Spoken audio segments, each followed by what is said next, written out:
Ken and I drove 7 hours down to the Davidson River campground near Brevard, North Carolina, to meet up with Juliet and sleep in the parking lot so we could get up and meet Maggie and her boyfriend Brad the next morning, and then drive to the northern terminus and begin our hike on the Loeb Trail.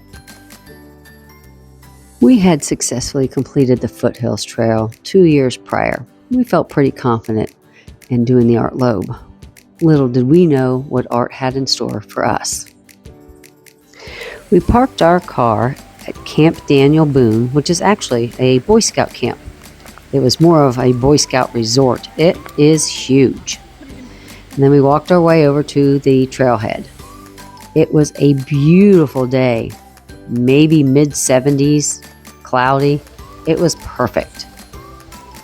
Our very first step was uphill. In hindsight, this was a foreshadow of what was to come for the next 3 days.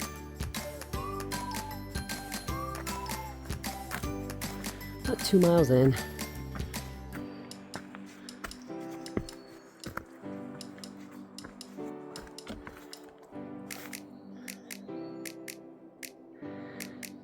It's been up and down, some flats and a lot of ups. Very, very rocky.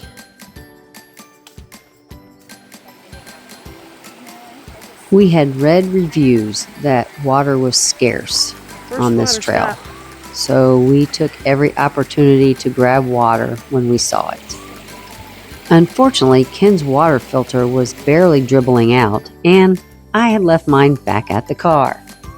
All right, after that water stop, a little bit down the way is the first campsite we've seen. It's at 2.5 miles. This is most assuredly dangerous. Gosh, if I could catch you, I don't know what I'd do. I don't know what I'd do. I'd probably pass out because it would have taken all the effort I had to catch you. 2.5 mile mark, it gets hard.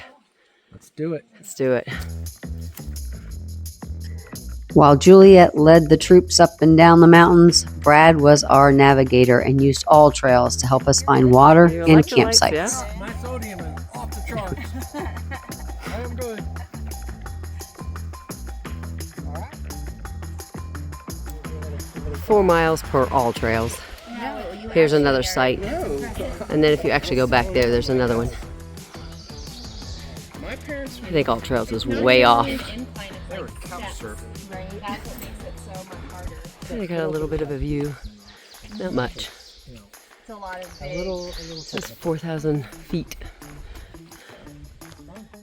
Where Brad was the navigator using all trails, Juliet was our leader. We eventually discovered that the red dots on the trees were the blazes for this first half, and they were not very well marked at all. When we weren't socked in, the views were outstanding.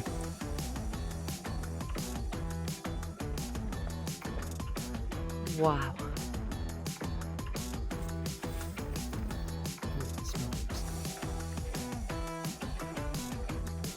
Yeah, you're true.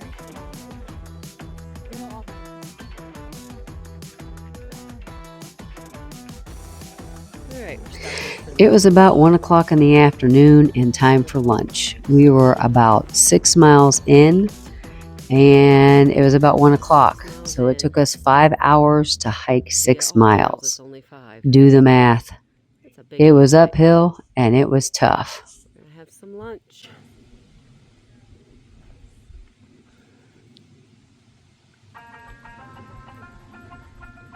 It's a nice little campsite.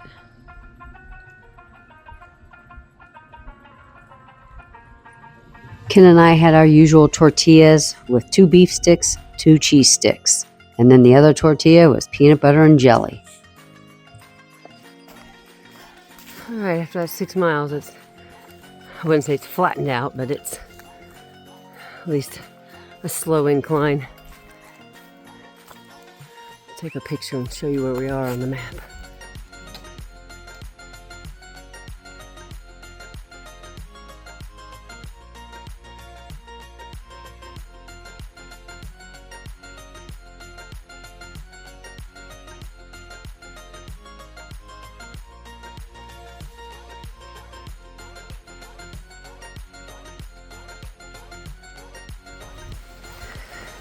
Alright, started to rain. So everybody put on their, oh dear, little ponchos and pack covers. We later found out this was called mountain weather. It rained every day from 12 to 2.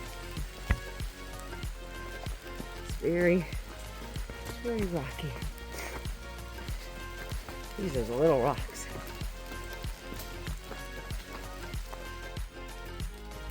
There was a lot of sections like this with the trees twisted and hanging over. I really liked these sections a lot. Come to find out, this was Shining Rock Mountain because it had quartz rocks all over it. It was amazing. These things were huge. We're about 8 miles in.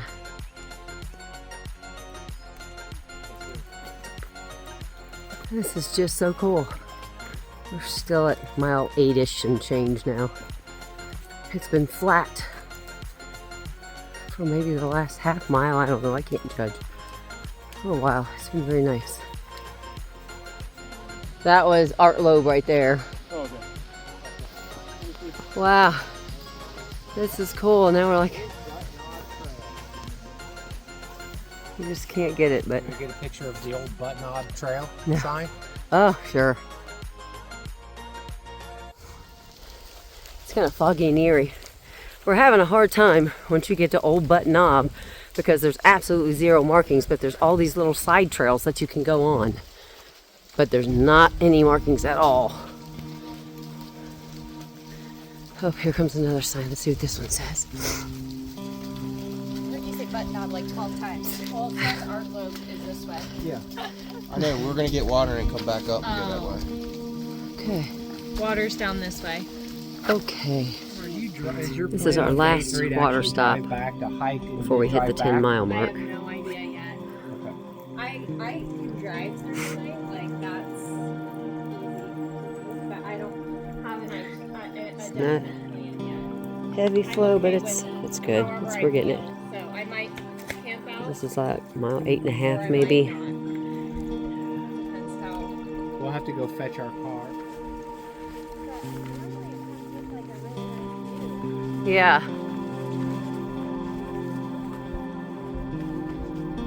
Alright, we found a campsite almost 11 miles in, right after you got across the knob. It was too windy, too rainy. It's just nice and tucked in.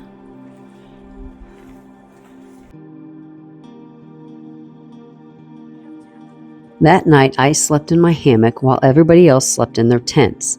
It was really, really windy, but these trees were great for protection. But it kept me up all night hearing the wind, so about 2:30, I looked at the radar and saw that we were in the red and the orange, so I took down my hammock and went over and crawled into Ken's tent for the rest of the night. Luckily, that night, it never did rain. So we got up the next morning and had breakfast. During breakfast, it started to sprinkle a little, but we just took cover under these trees.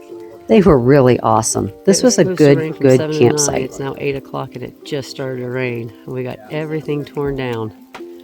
So we're just hunkering under these really awesome trees. I'm just going to wait it out a little bit.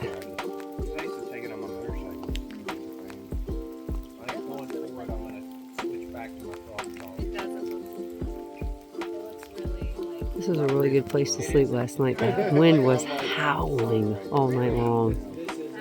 It was really hot, but the trees shook a little bit, but it wasn't bad. And right there is where I was hanging. I got up at 2:30 and just went in with Ken because I thought on the radar it was turning red, and I did not want to be in that.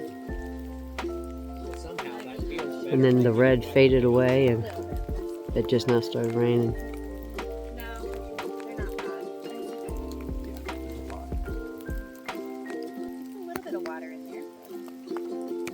Oh my gosh, this is what we're walking through right out of camp. Cold, wet bushes. Wow.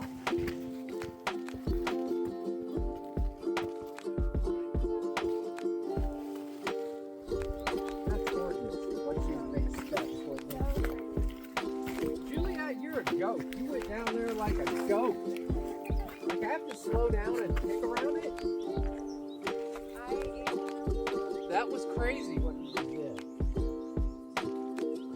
We are hiking through these bushes. Of all of us back there with that, so get that Art Loeb sign. Okay.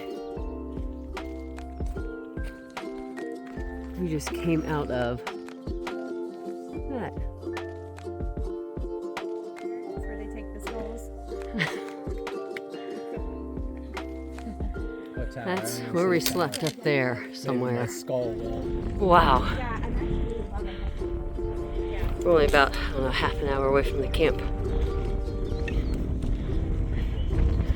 Pretty cool. It's about 73. You want us to get your picture?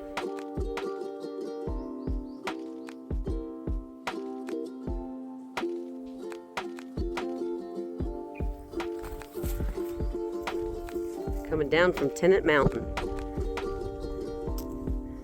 We were just sucked in. Ken and I weren't nearly as quick as the other young bucks, but we kept up as best we could. They wait for us at the top of every crossing. This was at the top of Black Balsam Knob, and there were these crows that were up there just screaming.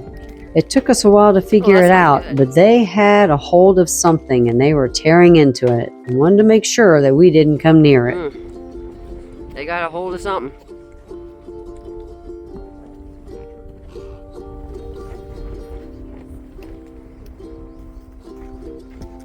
They would circle over us and Ken would yell, "I'm not dead yet." He is hovering. Old people, old people. There they are. Oh, they're taking over our... Big mountain like that.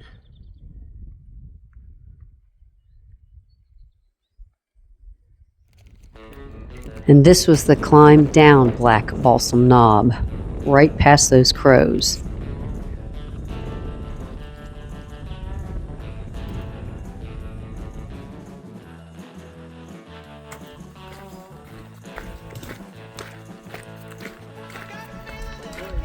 Alright, we came out of all that now. This is the first big hill going down on the map. From north to south. This is pretty. Look at this. This is hiking. This is like after breakfast or after lunch yesterday. Look at all these pine trees. This is Maggie had a real knack for finding mushrooms and flowers and snails and lizards as we walked. Out of the pine forest and mountain to sea trail. right here. I did. That? Yeah. Mountain to sea trail. Alright, and then when you come off of Black Balsam, north to south, and you come out of the pine forest, we're out here.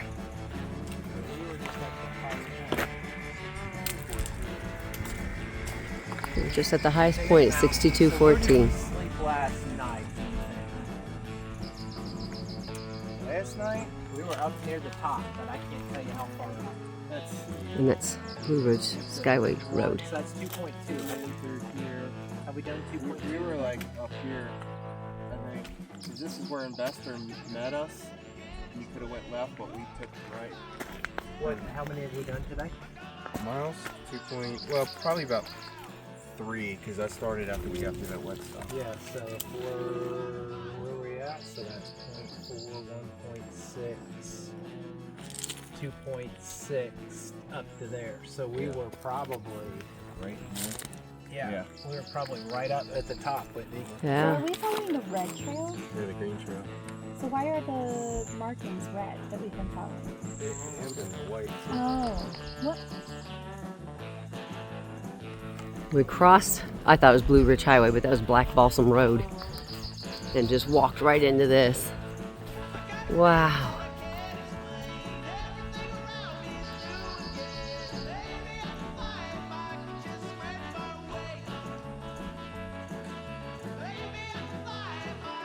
Alright, we just came out. I don't know what road that is. You taking yours off? Alright, so We came down the whole time and now we're about to go back up. looks like 1. Where's it I think it's the second black dot. The shelter he said was at 14 miles. We're past 14 miles. There's been no shelter. There's been no water all day today. So we got 1, 2, 3 miles 2.5. Until water? Yeah. until a shelter. Yeah, Okay. The shelter. You said the shelters have water? It had a white pipe sticking out of it on the videos, so.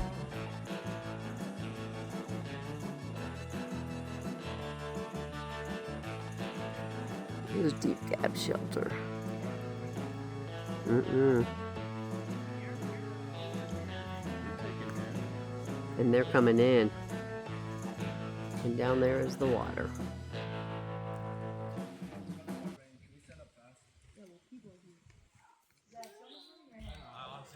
There is like, I don't know, 15 teenagers at this shelter, Deep Gap. We're moving on.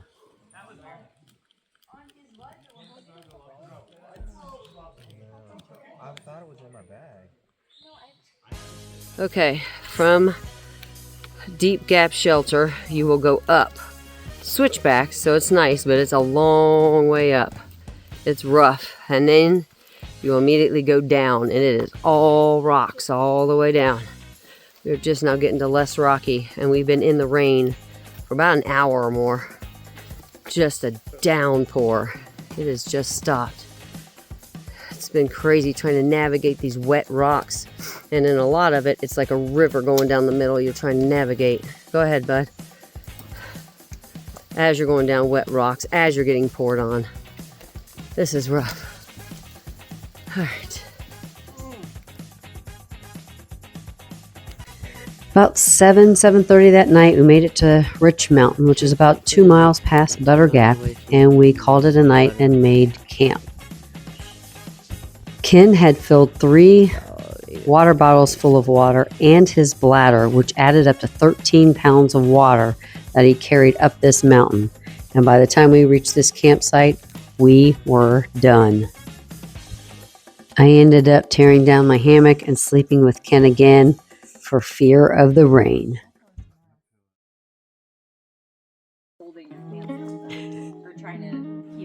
Good morning, dear.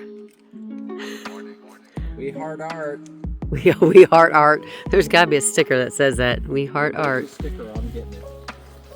All right. It's like 6 something. Here we go. Day 3. Yep. And puffy. All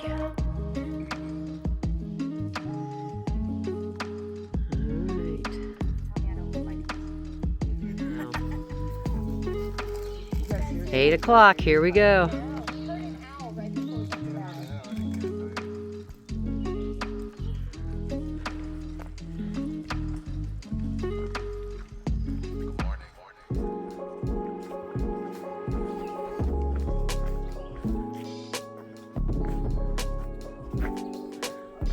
Miles in. 9:30 maybe. All right, we made Butter Gap. Lucky we didn't stay here last night. I think it was pretty full. Hey, it worked out okay. Right now we're gonna go find some water. There's some water in a tube down here, but it's not running at all. So we gotta go 2/10 of a mile down the trail and go get water because we have nothing. I do, but you're Right down from the bottom of Butter Gap. Grab some water because we didn't have any this morning. Oh, really? Yeah. Oh, did you just take that white lid off? That white It's got all kinds of different lids you can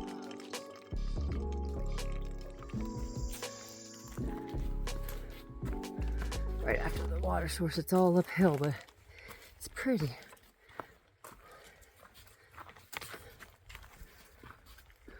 Well, it may not look it in here, but it's really dark in here.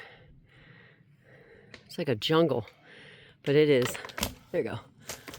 Very sunshiny.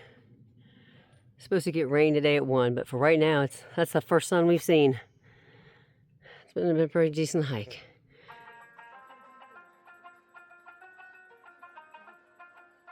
Okay. Oh my gosh. That is a massive rock.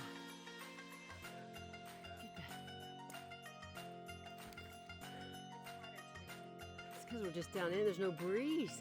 It's so hard to breathe. Look at that. We saw kids that were rock climbing, kids that were like 8, 9, 10. I mean, they had a leader, but this is a nice little campsite. That was a rough climb. There's just no air. All right, stopping for lunch. I don't know what burrito.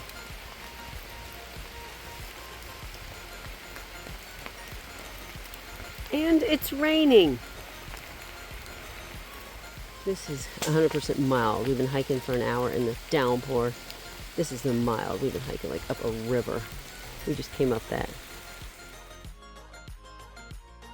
All right, trying to hit the gravel road. West Hasmar.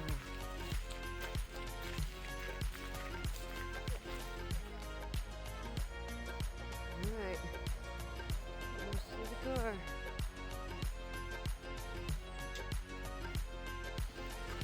Maggie, Brad, and Boostrom in the very front up there. This is the last walk to the car. And there's Buddy. After 3 days, we made it back to Camp Daniel Boone, back to Juliet and Maggie's car. And we piled into Maggie's car and she drove Ken and I back to our car at the other end. And Juliet's gonna go ahead and head home. It's 4 o'clock. So we hiked from 8 to 4, and I think we did 11 miles today. So when we finally made it back to Brevard, the first thing Ken and I did was polish off a large pizza. Then we decided to stay one night at the Wild Rust Hotel, which is the hotel that Maggie and Brad stayed at Sunday night before they met us on the trail on Monday. There's a phone number on the door. You call it and you make your reservation from there with somebody in India. That's like the lodge.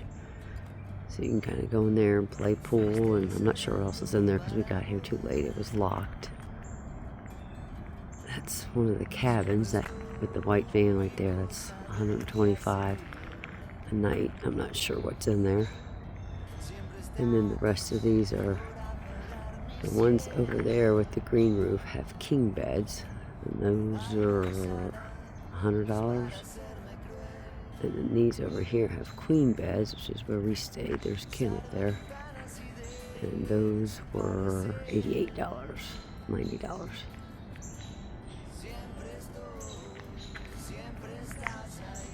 You just spin back around, back to the office.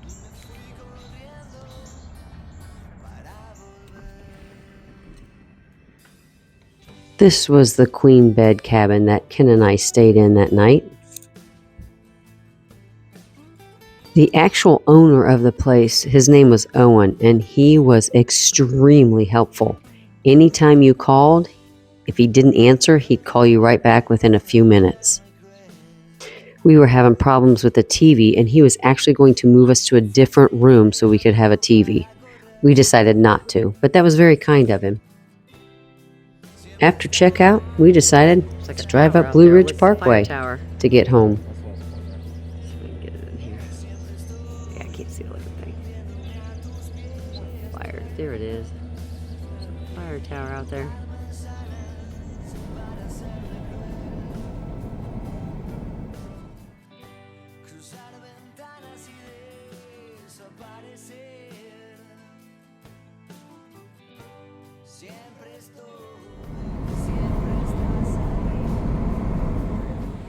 All right, we were traveling, we were getting ready to go on a different road, and we saw this. So we thought, why not? Wow. We saw a sign for the Mountain to Sea Trail pointing us in this direction. Instead, we found a man with a fish.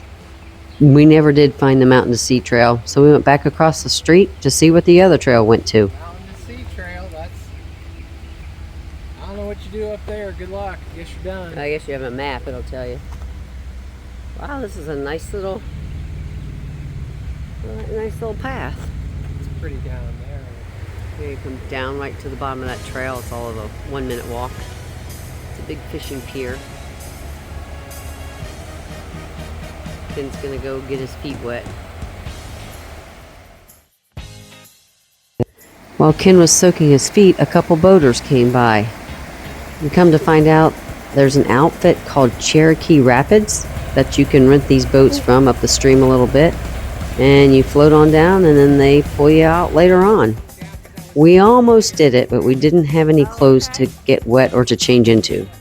So we hopped back in the car, drove about 1 minute down the road, found a little welcome center with an old homestead, and decided to go try that. We're gonna go see what we can see. 1 minute's down the road.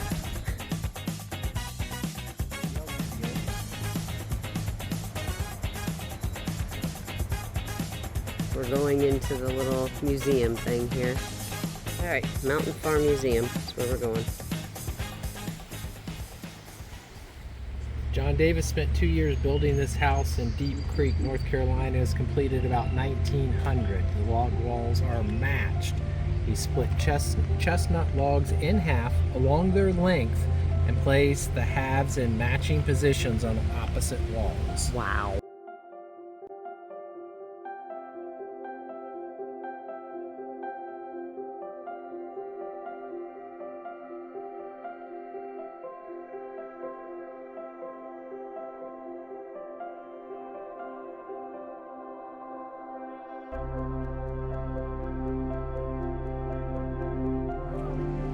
Okay, Ken broke the leg off the No, it just dropped out.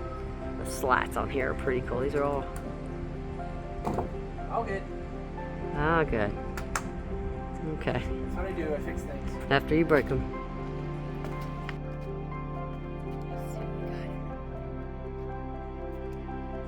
Right there, baby. Not that, that's not By a fire. still Look smells. at that bed. Look at the bed up at the top. Drop that down. Uh-huh. Yeah, because you got it wrapped. That's cool. That is way cool. So they hung it and wrapped it, and then you just unwrap it to bring it down. This is the size of my next house. Yes. Okay, this is coming up on the other side of it here. Can't really see. I want to see back in the other car. So this is like a second fireplace. So this was the kitchen. This is the kitchen. That's why they have a fireplace there. Look, they strategically placed bushes here so people would stay away from that window. Yeah, there's a big bed and a spinning loom. Huh.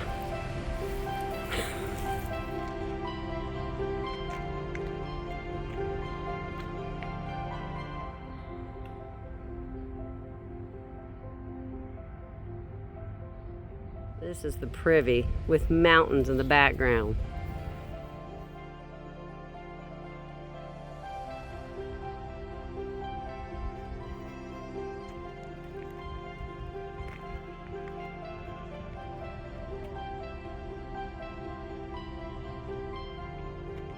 And then when you turn around, go across here. You can walk back there. Like it says pull door to enter. Mm-mm. With the chickens. Apple trees. They've got the fencing placed around that to keep the elk out. Going in to get some shade.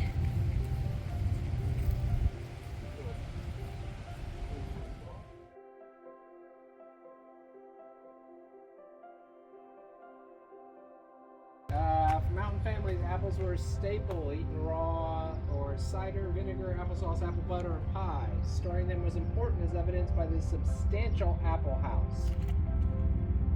The sorghum cane, a crop grown on many mountain farms, was used to produce sorghum molasses. It was fed between rollers of an animal-powered cane mill, which squeezed out the juice.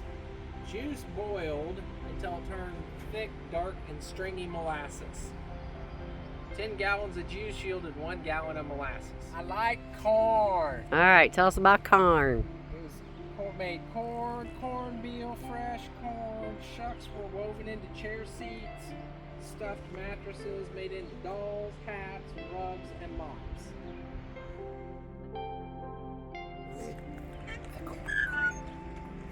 It's the corn crab.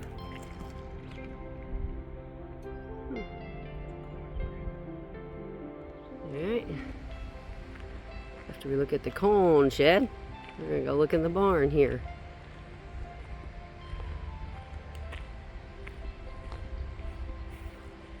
Got some buggies. That would not be comfortable. Wow, I got a couple buggies backed in here. There. Okay. How do you do the brakes? So I'm gonna put this forward, which is gonna pull that guy back there forward, which is then gonna move this block onto the wheel. So pull this forward, that guy goes forward, now the block is up against the wheel. And then to set the brake, just pull it a little bit tight, and now it's set. Okay, what we got? Wow. Look at this. Like Oh, that's a Corton wagon right there. that's padded. That's for Corton. All right, here's the top. Looks. Alright. You got a bunch We of got little sleds to pull the crops in the winter. you got a bunch of plows.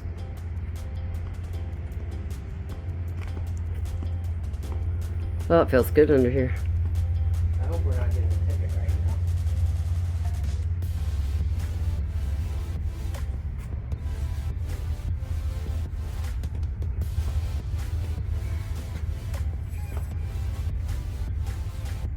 There's hello, I'm a drover's barn. I was once a hotel for people and animals on their way to market.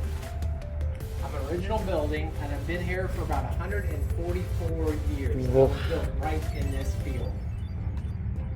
This has been standing 144 years. 144-year-old wood right here. Right. Wow. So it was in 144 years, 1880, about. Don't harm the barn. Look at the mountains behind the barn. Huh, that looks like the trail. That does look like Actually, it's a little cleaner than the trail. It's not flowing, it's stagnant. Look at them in there. Little piggy trough. Little piggies.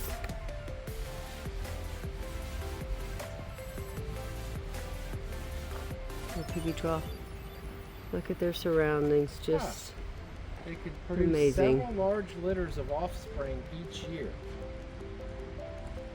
look at the roof on that barn. That was the one we were just at. People stayed on one side, animals on the other. That is astounding. And that's 150? What was it? 144, so it's like a 1880. Amidst all the mountain. So it's about 15 years after the war ended. Right. That's the blacksmith shop. Do you have anything to say about it? Essentially, it just says iron is scarce, so a worn out horseshoe could become part of a door hinge. So they would.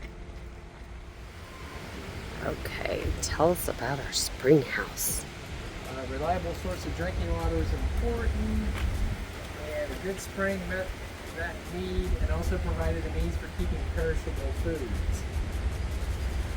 Water from a spring flowed through the spring house in a rock-lined channel on the floor, or in an elevated wooden trough, like in this structure.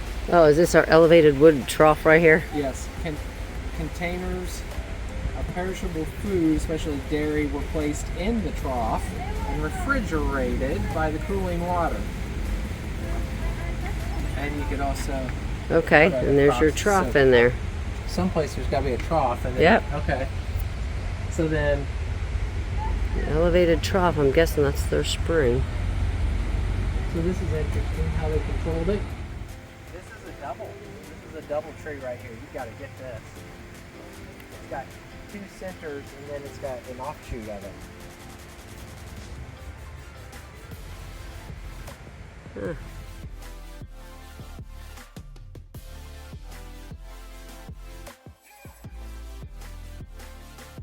Down in one of those valleys with a stream. Wow. and then you start working your way up. You just work your way up You to the would. top. That's insane. We did that day in and day out. Getting swallowed with rain. Well, they're really thinking the valley that's getting some rain over there. You can see that. Oh yeah. We were finally off the Blue Ridge Parkway and decided to grab a little snack and head home, but not before driving through Pigeon Forge. The sights and sounds of Pigeon Forge were a little overwhelming after being in the silent woods for 3 days. Like a good frizzled chicken. A little bit into the drive, we hit a Buc-ee's where Ken modeled his compression socks in the parking lot with families watching from their cars. He is walking and fashioning himself in the Buc-ee's parking lot. Even got the nice shoes. This is how we're going to drive for the next couple hours. You have crossed over. This is how I'm going to live for the next however many years I have left. Be highs and not caring. In the end, I had a great time with great friends on a not so great mountain. I look forward to next year's adventure with these same friends.